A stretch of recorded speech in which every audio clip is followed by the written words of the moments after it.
हया टॉक के मौजूद सामाइन को हया का अस्सलामुअलैकुम। कहानी शुरू करने से पहले आप सबसे गुजारिश है, अगर आप लोगों ने मेरे चैनल को अभी तक सब्सक्राइब नहीं किया तो मेरे चैनल को ज़रूर सब्सक्राइब कर लीजिएगा। कि मेरा नाम दुआ है और मैं पाकिस्तान के शहर सरगोदा की रहने वाली हूँ।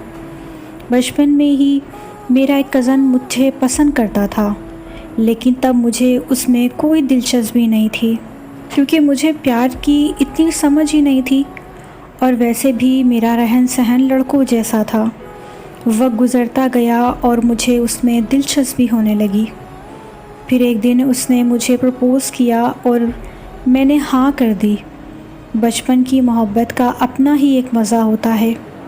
हम हर वक्त एक दूसरे के ख़यालों में खोए रहते।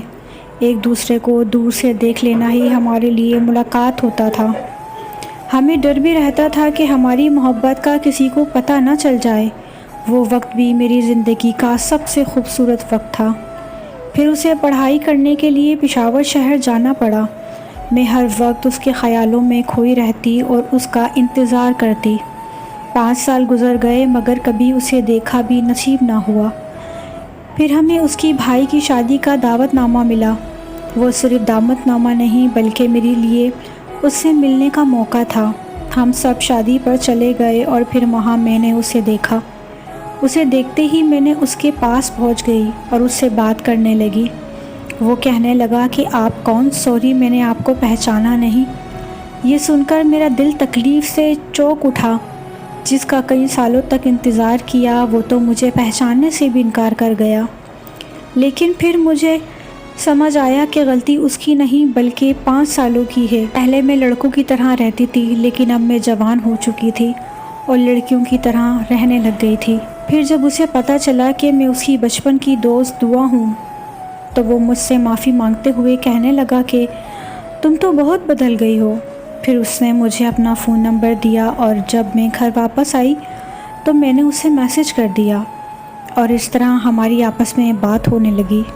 हम दोनों बहुत खुश थे और एक दूसरे से शादी करना भी चाहते थे। सब बहुत अच्छा चल रहा था, लेकिन फिर मुझे खबर मिली कि उसकी अम्मी ने उसका रिश्ता कहीं और पक्का कर दिया है। उस खबर ने मेरी दुनिया हिला कर रख दी। तब मेरी हालत जो थी वो मैं जानती हूँ या मेरा खुदा जानता है। मैंने उससे बात की तो कहने लगा कि ये सब मैंने अपनी अम्मी के लिए किया है। तब मैं खामोश होने के अलावा कुछ नहीं कर सकती थी। जब वो किसी और का हो रहा था तो मैं उसके सामने खड़ी थी और तब मेरी जो हालत थी वो शायद अल्फाजों में बयान नहीं कर सकती। जी कर रहा था कि भागकर उसके गले लग जाऊं और कहूं कि प्लीज़ मेरे साथ ऐसा मत करो, मगर मैं वहाँ चुपचाप खड़ी अपनी बेबसी का तमाशा देख रही थी।